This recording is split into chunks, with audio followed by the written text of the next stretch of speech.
이미 싸늘하게 식어버린 딸의 주검이었습니다. 병원에 따르면 최 씨는 병원에 도착하기 전 이미 숨진 상태였습니다. 보호자들인데 다 알려주는 거 아닙니까? 숨겨야 될 이유가 없고 와서 사망했다고 하는데 애를 만져보니까 애가 벌써 이미 싸늘해요. 담당 의사는 경찰에서 최 씨에게 수면 마취를 했다고 밝혔습니다. 쌍꺼풀 수술은 보통 부분 마취만 하는데 환자가 원할 경우 수면 마취를 하기도 합니다. 담당 의사는 경찰 진술에서 수술 후 마취가 깨고 부기를 빼는 약물을 투입한 것이 자신이 한 의료 행위의 전부라고 밝혔습니다. 아무 잘못이 없다는 얘기입니다. 수술이 거의 이제 끝나가지고 이제 단계에서 그러니까 그거를 투약하면서 이제 쉽게 말해서 갑자기 이제 그런 응급 상황이 발생했다 이거죠. 그래서 거기서 이제 응급 조치를 하다가 그러나 시신의 상태를 보면 수술이 끝났을 때 문제가 생겼다는 의사의 말은 사실이 아닐 가능성이 높습니다. 이 부분까지는 지금 3번을 다 꼬매서 수술이 종료됐고 이쪽은 국소 마취까지는 갔는데 전혀 그 수술 그거는 하지 못했어요. 부검 결과를 기다리고 있는 가족들은 의료사고가 분명하다고 말하고 있습니다. 진짜 분해요. 한마디로 진짜 너무 분해요. 내가 진짜 세상에 법이 없다면 가서 진짜 죽였으면 진짜 속이 시원하겠어요, 내가. 경찰은 의료진의 과실 여부가 확인되지 않은 만큼 담당 의사를 참고인 자격으로 조사하고 있습니다. 경기도 용인의 한 병원. 환자 가족들이 의사를 붙잡고 죽어가는 환자를 살려내라고 소리치고 있습니다.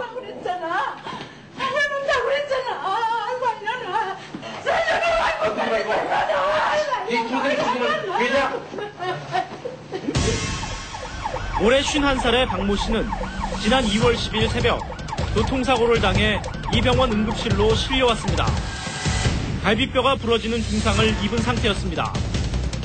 소식을 듣고 급히 달려온 가족들은 그러나 박 씨의 상태를 직접 확인하곤 일단 안도의 한숨을 내쉬었습니다.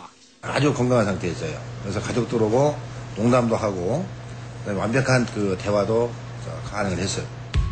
하지만 다음 날 박 씨가 복통을 호소했고 응급실 의사는 간호사에게 장속을 씻어내게 관장을 하라고 지시했습니다. 장에 변이 차 있고 가스가 찬 것 같아가지고 관장을 시켰다고 그래요. 그러면서 환자한테 시원하지 않냐고 다시 관장을 한번 더 해드릴게요. 더 해드릴까요? 그렇게 또 물어보더라고요. 그러나 관장을 한 직후부터 박 씨는 계속 잠만 자기 시작했습니다. 왜 의식이 없느냐 하니까 지금 의식이 없는 게 아니라 재운 거라더라고요.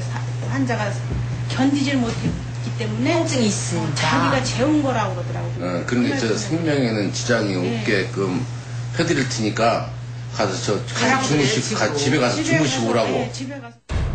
이번 사흘째인 다음 날 아침 가족들은 담당 의사로부터 날벼락 같은 말을 들었습니다. 준비하라고 느닷없이 폐가 지금 많이 안 좋은 상태라고. 계속 폐얘기만 폐얘기만 했어요. 장 얘기는 장은 깨끗하다고 그랬어요. 끝까지 깨끗하다고 그랬어요. 환자가 이길 줄 알았더니 못 이기고 이렇게 했다면서 마음의 준비를 하라고. 기가 막힌 놈 아니에요.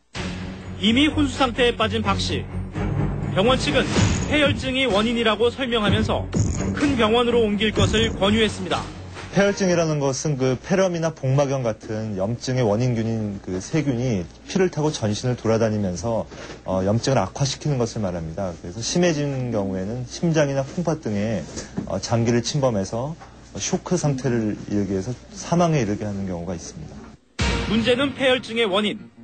병원 측은 처음엔 동맥경화가 원인이라고 했다가 심장 이상, 복막염 등으로 계속 말을 바꿨습니다. 몸에 있잖아 나쁜 피가 돌아다녀가지고 동맥을 막았다는 거예요. 그러면서 지금 또 심장이 나빠서 그렇다고. 그러나 이번 3일 만에 대학병원으로 박 씨를 옮긴 가족들은 비로소 폐혈증의 진짜 원인을 알게 됩니다. 11일 이제 그 검색 결과 이 환자는 장파혈 환자 같다. 그러면서 빨리 수술을 해야 된다. 즉 1차 병원은 장파혈이 있는지도 모른 채 복통을 호소하는 박 씨에게 관장까지 했던 겁니다. 이미 뱃속장기 전체에 염증이 퍼져버린 박 씨. 아니 의사가 그러더라고요. 기가 막히더라고요. 왜냐면 의사가 늦게 온 것이 수술하기 힘들고 위험한 상태라고. 지금 수술 안 해도 죽고 수술해도 15%에서 20%. 그 정도밖에 살 가능성이 없다. 결국했을 때 이제 장이 천국에 터져있고 소변을 하나도 안 나왔고 그러니까 심장도 이제 쇼크 상태. 그러니까 모든 장기가 다 쇼크 상태. 가족들은 방파열 상태에서 병원 측이 아무런 조치를 취하지 않아 폐혈증으로 박 씨가 죽게 됐다고 주장하고 있습니다. 그러나 1차 병원 측은 문제가 없다는 입장입니다. 지금 여기 봐서는 뭐 별로 큰 게 없어요. 처음에 발견 못한 거는 우리가 미안해서 그거는 우리 검사에서는 검사를 안 해봤지만 검사를 다 했어요 보니까. 했는데 발견 못한 거예요. 장파열을 발견하지 못한 것은 인정하지만 CT 검사 등 적절한 의료 절차는 다 실시했으므로 법적인 책임은 없다는 것입니다. 담당 의사는 뒤늦게 자신도 당시 장파열을 의심하고 있었다고 말합니다. 장파열이라는 건 의심만 했죠. 근데 증거가 없어가지고요. 장파열을 진단할 수 있는 그 가능성은 있었죠. 그러니까 중환자실에 들어가 있는 거죠.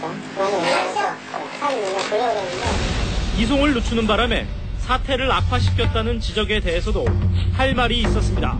장이 파열 준다 해가지고 금방 한잔 나빠지진 않아요. 한 2, 3일 정도 시간이 있는데.